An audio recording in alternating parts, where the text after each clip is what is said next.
যেমন আমি জানি, যেমন সহমত আব্দুল্লাহ বিন মাসুদ বা কার থেকেই আছে, মানে একজন মদ খাচ্ছিল, তো ওয়ার্ল্ড কাপটা উনি শুনছে, ওয়ার্ল্ড গেছেন, তখন উনি ধরছে, তখন বলছে কি তুমি আমি ঘরে কি করতেছি ওয়ার্ল্ড কাপে এসে দেখার তো। হ্যাঁ, এইগুলি আছে। এটা আছে কিন্তু ওই নজরুলের কবিতার মধ্যেই ঘটনাটা আছে, এখন আমরা ওয়াজও শুনছি এই ঘটনাটা, কিন্তু আমার কাছে মনে হচ্ছে আসলে এরকম সাংঘর্ষিক আপনি যেটা বলছিলেন গুরুত্বপূর্ণ, যে একটা সময় আমাদের মধ্যে যারা সুফি ওলিয়া উলিয়া ছিল তারা গান লিখতো, কবিতা লিখতো, মানে শৈল্পিক অনেক কাজ টাজ করতো, কিন্তু বর্তমানে এবং তারা ধর্ম করতো, কিন্তু বর্তমানে আমরা কাছে সবকিছু বাদ দিয়ে কেবল ধর্মের মধ্যে আমরা আটকে গেছি।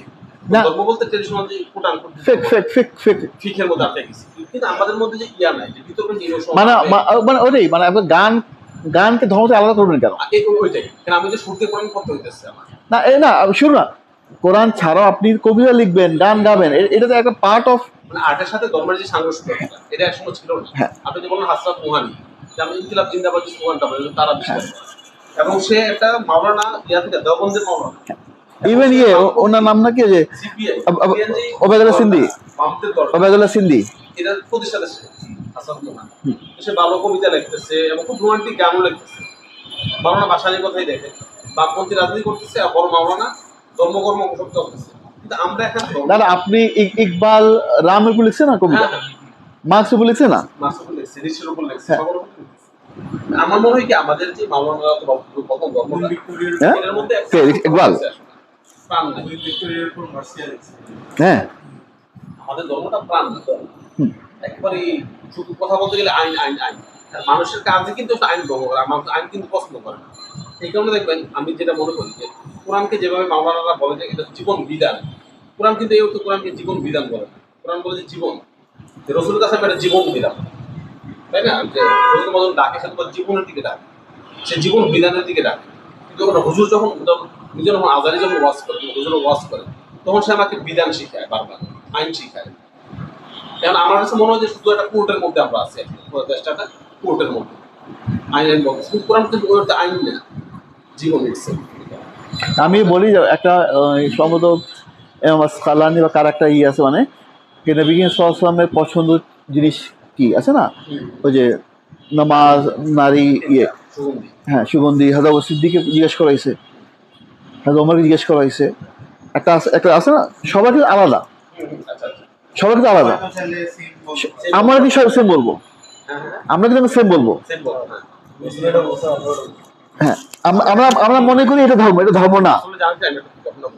এই যে হাদিসটা বললেন না যে তিনটা প্রিয় জিনিস, নারী, সালাদ এবং সুগন্ধি, আমি কিন্তু আমার ব্যাপারে আমি কিন্তু মামলা খাইছি এই ইয়া নিয়ে, ঠিক এই ব্যাপারটার জন্য রিমান্ডে কিন্তু আমার পিতার মুখ শুধু এটার জন্য, তুই কত বড় সাহস, নবীর প্রিয় নারী, এটা তুই কেন বলবি, কথা আমার রিমান্ডে মারতেছে এটা বললেন। তাহলে আমাদের ধর্মীয় চিন্তার মধ্যে কি পরিমাণ নারী বিদ্বেষ, যে নারী যখন বললে সাথে সাথে আমরা মাথার কি পিকচারটা হয়, নেকেট নারী যার সাথে সঙ্গমরত অবস্থা, নারী যা মা হইতে পারে, নারী আমার বোন হইতে পারে, নারী আমার মানে সন্তান হইতে পারে, এই পিকচারটা আমাদের মধ্যে নাই। নারী স্ত্রী হলে সমস্যা কি? এটা সমস্যা নাই, আমি বলছি যে নারী বলা স্ত্রী হইলেও তার কল্পনার মধ্যে নেকেট নারী এবং সঙ্গমরত নারী কল্পনা করে, এবং পরে বলেই যে রসুলের প্রিয় নারী, এটা বললে সে ওই দৃশ্যটা মাথায় আসে,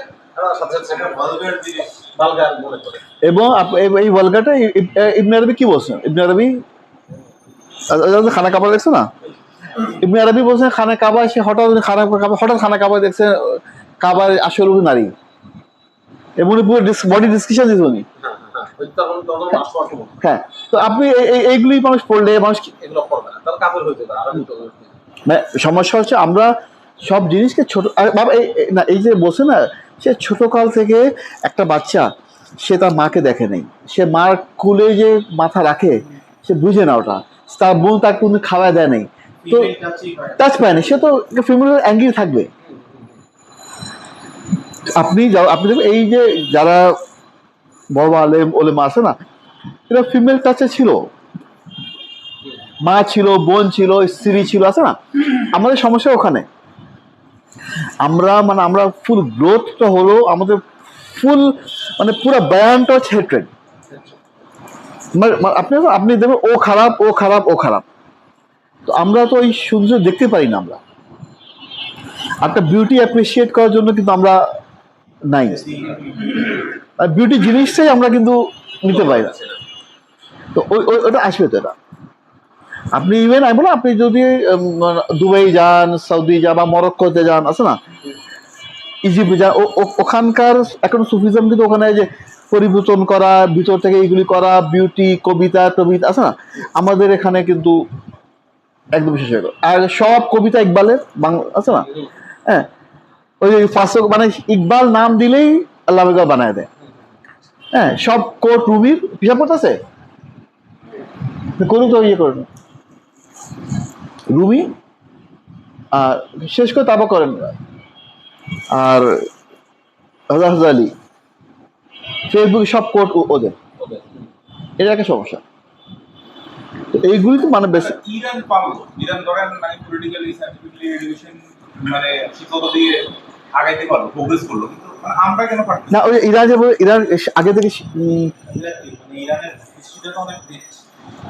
এর আগে দেখেন ইরান, তো হাজার বছর ঐতিহ্য না আছে। না আপনি দেখেন না, ইরান আমি বলি ইরানটা কি করলো আপনাকে, সাপোজ খোদা, হ্যাঁ, খোদা মানে কি, আল্লাহ, খোদাকে আল্লাহ মনে করবে, ঠিক আছে না, তারা তো আল্লাহ বলে, হ্যাঁ, তারা তো আল্লাহ বলে না খোদা, ঠিক না, মানে ওরা পুরো ল্যাঙ্গুয়েজকে ইসলামাইজ করে দিল, এই হিসাবে তারা সব জিনিসকে নামাজ বলে, নামাজ বলে, ঠিক আছে, নামাজ মানে কিন্তু নামাজই মনে করে। আপনি ঈশ্বরকে কিন্তু আল্লাহ মনে করেন না।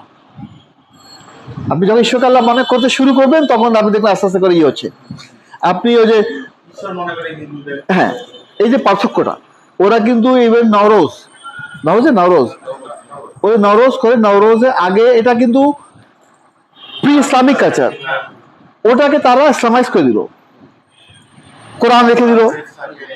এই যে এই জিনিসটা যে করতে পারছে, আমরা পারতেছি না।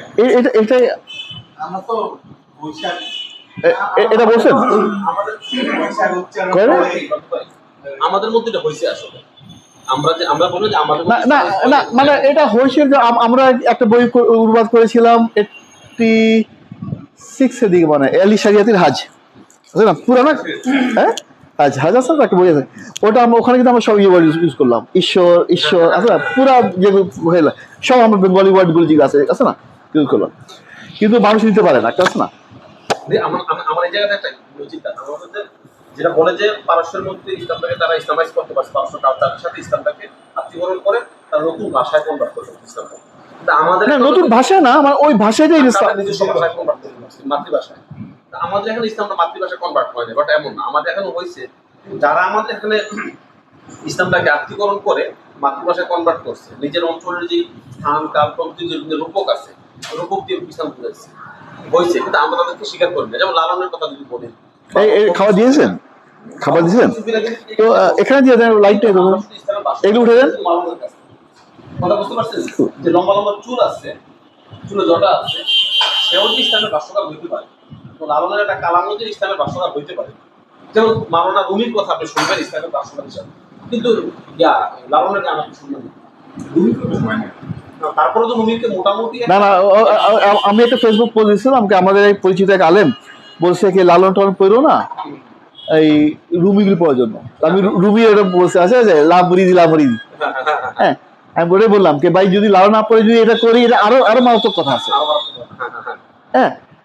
তো এইগুলো আমার মনে হয় একটা হচ্ছে কি, আমাদের একটা ইয়ে নাই, একটা কি বলে, এই আমরা যে ফরেনারকে বেশি পছন্দ করি। আমি আমার একটা পয়েন্ট ছিল যে মানে আমি আমার প্রতিবেশীকে পছন্দ করি না। মানে আমাদের ভিতরে একটা ইনফিরিয়রিটি কাজ করে। হ্যাঁ। কেন? বিকজ আপনি দেখেন ইরান কিন্তু অন্যর দ্বারা রুল হয় নাই কখনো, ঠিক আছে, মানে ওদের নিজের একটা কিংডম ছিল, এই জন্য নিজের হিস্ট্রির প্রতি তাদের একটা বিশ্বাস আছে। বাট আমরা যখনই মানে কলোনাইজড হয়ে গেছি, অথবা ফরেন রুলাররা যখন আমাদের উপর এসে চড়া হয়েছে, তখন আমাদের ভিতরে একটা মাইন্ড সেট হয়েছে যে we are not good enough, ঠিক আছে, আমাদের থেকে সুপিরিয়ার কেউ আছে। আমাদের যেই কালচার বা আমাদের ঐতিহ্য, এটা ঠিক আছে নিজের জায়গায় আছে, বাট নট গুড ইনাফ, আমাদের থেকে সুপিরিয়ার জিনিস আছে। ওই জায়গা থেকেই আসলে মানে ওরা যেমন খোদাকে মেনে নিতে পারছে, আমরা কিন্তু খোদা বা ঈশ্বর আমরা আমাদের কাইবার আছে। আমি কিন্তু এই দিক থেকে ইসলামের ক্ষেত্রে বাংলা গুরুত্বপূর্ণ। আর ইসলাম যখন আরবি ভাষা কনভার্ট রাসূল সাল্লাল্লাহু আলাইহি ওয়াসাল্লাম আরবে, এই ভাষাটা পারস্যে যখন আসে, পারস্য কিন্তু পুরোপুরি যে নিজস্ব ভার্সন নিছে বাট এমন না, তারা কিন্তু নিজের ফার্সি ভাষাটাকে আরবি বরফে কনভার্ট করে ফেলছে, আবার উর্দু কনভার্ট করছে। কিন্তু বাংলা ভাষা যারা আছে, লালন, রবীন্দ্রনাথ, নজরুল, তারা যে ইসলামটাকে নিচ্ছে, তাদের ব্যক্তিত্ব তাদের চেয়ে আরো স্ট্রং, তারা মাতৃভাষার হরফ চেঞ্জ করে না, কিন্তু ইসলামটাকে তারা নিচ্ছে। যেমন কালকে ফরজ ভাইয়ের একটা বক্তব্য শুনেছিল, বক্তব্য উনি বলতেছে যে রবীন্দ্রনাথ ঠাকুর কত পার্সেন্ট মুসলিম, তার যেই গানগুলোর মধ্যে যে কুলি শব্দ খাদ্য ব্যবহার করে, খাওয়া নিয়ে কথা বলে ওই জায়গায় ফার্সি আর শব্দ অ্যাড করে দিলেই ওইটা ইয়ে হয়ে যায়, লাইট নাই তো এই জন্য মানে এখানে দিলাম। কোরআনিক শব্দ হয়ে যায়। And আমরা হচ্ছে কি জানেন কি ভাই, যে আমরা সব সময় ইয়া খুঁজি, যেটা বললেন না যে মানে আমার পাশের প্রতিবেশী ভালো না, অথবা আমার বউ সুন্দর না, আমার শালী সুন্দর, আমার বাপ ভালো না, আমার চাচা অথবা আমার বন্ধুর বাপ অনেক ভালো স্মার্ট, এই চিন্তাটাই আমাদেরকে আসলে নষ্ট করে ফেলে। আমাদের এখানে ইসলাম চরমভাবে আত্মীকরণ হয়েছে, ভালো ইয়া হয়েছে। এবং আমার মনে হয় কি যে আমরা যে রুমিকে যতটুকু স্পেস দিই, রুমির চেয়ে অনেক অনেক ডিপ লেভেলে হচ্ছে লালন, অনেক ডিপ লেভেলে আমরা ধরতে পারি নাই। কারণ আমাদের ফ্যাসিনেশন হচ্ছে যে আরবি ফার্সিতেই ইসলামটা হয়েছে, বাংলাতে হয় নাই, বাংলা হরফে হয় নাই। কথা বুঝতে পারছি না? এই ইয়াটা ভাঙা দরকার। যেমন আমরা যাচ্ছিলাম সম্ভবত বান্দরবন বা কোথায় বা সিলেট এক জায়গায়, তো ওই যে হয় না যে বেহালা না কি বুঝলো না, ভেলা না কি বলে না, বেলা বুড়া বেলা, হ্যাঁ, ওই যে বাঁশের আছে না সাকু, ভেলা, আচ্ছা, হ্যাঁ হ্যাঁ হ্যাঁ হ্যাঁ, মানে ওই দেখলাম মানে ওই লোক গান গাচ্ছে, হুম, আমি বললাম সে কোনদিন জুব্বা পরে গান গেতে পারবে তো না, হ্যাঁ হ্যাঁ হ্যাঁ, তার যে আছে না সে লুঙ্গি পরে গামছা পরে ওই গানটা যে কানেক্ট করতে পারবে, সে জুব্বাতে কোনো সময় তার আসবে না, আসবে না এটা গানটা, এটা আমি বুঝি না আমরা। এটা হ্যাঁ, ধরো একটা মাজারে আপনি গেছেন, আপনি খুব পেরেশান আছে, ঠিক আছে, আপনি এসে মাজারে আপনি মাথা রেখে একটা চাদরের ধরে বাসেন, একটা একটা টাচ, ওই টাচ আপনাকে একটা শান্তি দেয়, আপনার দৌড়ে আসে মায়ের কাছে, মা তো কিছু করতে পারবে না, হ্যাঁ, কিন্তু একটা শান্তি, হুম হুম হুম, এই যে টাচ, হিউম্যান টাচ, আপনি আপনার আল্লাহকে মানে আমরা আল্লাহকে মানে একটা অ্যাবস্ট্রাক্ট করে দিলাম, হুম, আল্লাহ অ্যাবস্ট্রাক্ট আসে মানে, কিন্তু ইউনিট একটা মানুষ একটা সিম্বল চায়, হুম হুম হুম, সে সিম্বল ছাড়া থাকতে পারে না, হুম হুম, সে আকাশের দিকে তাকায় আছে, মানে সে একটা সিম্বল দরকার, লাগিয়ে তার হ্যাঁ, হুম, ও সিম্বল ছাড়া সে কল্পনা করতে পারতো, পারে না, তো তাকে যেন একটা মাজারে যায়, হুম হুম হুম, একটা আর্কিটেকচার বসে ধরে, ওই যে ফিলিংটা আমি বুঝি না, এটা বুঝি না। এখানে সমস্যাটা। আমি এখানে একটা গল্প বলি, আমার মা মারা গেছে, আমি ক্লাস 9-এ পড়ি, তো তখন আমি মোটামুটি শিবিরের যে ওরিয়েন্টেশন, যে সব কিছু শিরক, যে আল্লাহর জায়গায় মাজার পূজা করে, এটা একটা শিরক হবে। তো আমার আম্মা মারা যাওয়ার পর আমি করলাম কি, এরপরে আমার পরীক্ষা হয়নি, ফাইনাল পরীক্ষা, তখন আমি আম্মার জুতাগুলো রেখে দিচ্ছি খুব সুন্দর করে, তো জুতাগুলো সালাম করে যাই, তো আমার আম্মা তো মারা গেছে, আম্মা তো নাই, তাহলে জুতাগুলো আমি কেন সালাম করতেছি? তো ওই থেকে আমার উপলব্ধি হইলো যে আমরা হয় কি আসলে মানে এটা অ্যাবসেন্ট যেই ব্যাপারটা থাকে, মানে ইটারনালি অ্যাবসেন্ট, এটাকে আমরা প্রেজেন্সে আনতে গেলে প্রেজেন্স যেই বিষয়গুলো থাকে বস্তু, ওইটার মধ্যে আমরা তাকে আনতে হয়। যেমন অসীমকে আমরা সসীমের মধ্যে এনে আমরা তাকে ভক্তি দিতে হয়, এছাড়া তো আসলে হয় না। তো তারপর থেকে আমার ইয়ে হইলো যে মানুষ মাজারে যায়, আপনি যেটা বলছিলেন যে মাজারে যায়, মন্দিরে যায়, মূর্তি বানায়, এটা খুব গুরুত্বপূর্ণ, মূর্তি বানানো গুরুত্বপূর্ণ, যে আমি আমার ঈশ্বরকে তৈরি করতেছি কল্পনায়, আমরা ভাঙিও ফেলতেছি। তো এই দিক থেকে কিন্তু একটা গুরুত্বপূর্ণ, মানুষ কিন্তু শুরুতেই অ্যাবস্ট্রাক্ট বিষয়টা ধরতে পারে না। যেমন একটা বাচ্চা যখন শিখে, সে কিন্তু আসলে নাউন শিখে শুরুতে, সে অ্যাডজেক্টিভ শিখে না, সে প্রেম, হিংসা, বিদ্বেষ এগুলো কিন্তু শিখে না, আসলে সে শিখে গ্লাস, বোতল, গরু, ছাগল, মানে যেটা দেখা যায়। নর্মালি আমরা যে ধর্মতত্ত্ব জায়গা থেকে অধিকাংশ মানুষ তো আসলে ওই শিশু লেভেলের, সে তো সরাসরি নির্গুণ আল্লাহ ধরতে পারে না, আসলে যে আল্লাহর কোনো গুণ নেই। আর্কিটেকচার একটা ব্যাপার, আপনি আসলে ওই যে বাস সরি ওই যে আলেকজান্ড্রিয়াতে, ওনার নাম নাকি না, আলেকজান্ড্রিয়া, ওই যে মাজার গেলাম না, আব্বাস মুরসি, মানে মানে একটা যখন একটা আর্কিটেকচার সুন্দর মসজিদ হবে, হ্যাঁ, 500 বছরের একটা আলাদা এটা ফিল কাজ করে, আসলে অন্য ধরনের থাকে মনে হবে। আর মসজিদে আসছেন টাইল লাগানো সব, আর কই 7 ফিট 5 ফিট মসজিদ, এটা তো মানে এটা ওয়াশরুমের মতো মনে হয় আসলে, এক ধরনের পাশা, মিনার নাই কিচ্ছু, মানে ওই যে মসজিদ একটা আলাদা ব্যাপার আছে, এই যে একটা ইটারনিটি ফিল করা, অসীমত্ব থাকা। যেমন আয়া সুফিয়ার মধ্যে অনেক যারা খ্রিস্টান লোকও যায়, মানে নাস্তিক যদি কেউ যায়, সে তখন যে বিশাল বড় গম্বুজ গেলেই ফিল হয়ে যায় কেমন যে মানে গডের একটা গড মনে তার কাছে হাত দিয়ে রাখছে।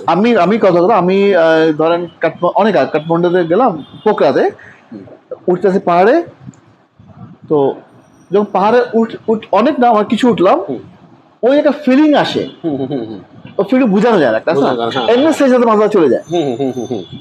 এই যে পাহাড় আছে না, হুম হুম আপনার পাহাড়ের সাথে সব নবীর সম্পর্ক। হুম হুম হুম হুম এই পাহাড় একটা বিরাট ব্যাপার, এটা কিন্তু মানুষকে সাবলাইম পেপার দিকে নিয়ে যাচ্ছে। নিয়ে যায়। এখন যে বাংলাদেশে বাংলাদেশ সব মসজিদ গলি আছে না, এত মডার্ন, শুধু টাইলস, শুধু টাইলস। কোনো মানে কোনো সৌন্দর্য নাই তো। এটা হচ্ছে কি আসলে তার ইনার বিউটি না না থাকার ফলে সে তার মসজিদগুলো এমন হয়। আমরা যখন দেখছি মুসলিমরা পুরো ওয়ার্ল্ড লিড করে, তখন তাদের মধ্যে আসলে সৌন্দর্য বোধ ছিল। আমরা কিন্তু শাহজাহানকে গালি দেয় যে শাহজাহান দেশের সম্পদ লুট করে সে তাজমহল বানায়। এটা আসলে ঠিক তার ইনার যে ওয়ার্ল্ডের যে বিউটিটা আসলে, যে সে দেখায় যে আসলে আমি আমার সব কিছু ত্যাগ করতে পারি আর্টের জন্য, বিউটির জন্য। এবং ইসলামেও কিন্তু রসুলও কিন্তু বলে যে মানে বিউটিটা খুব গুরুত্বপূর্ণ। আমি গতকালই বলছিলাম, যেমন ফেসবুকে বলে না, লোকজন লেখে না কে ওর হচ্ছে 200 টাকা ঘড়ি, হুম 200 টাকায় সেম টাইম দেয় 500 টাকা ঘড়িতে, হুম। সেম টাইম দেয় না। যে 5 টাকা ঘড়ি পরে তার আলাদা ফিলিং হয়।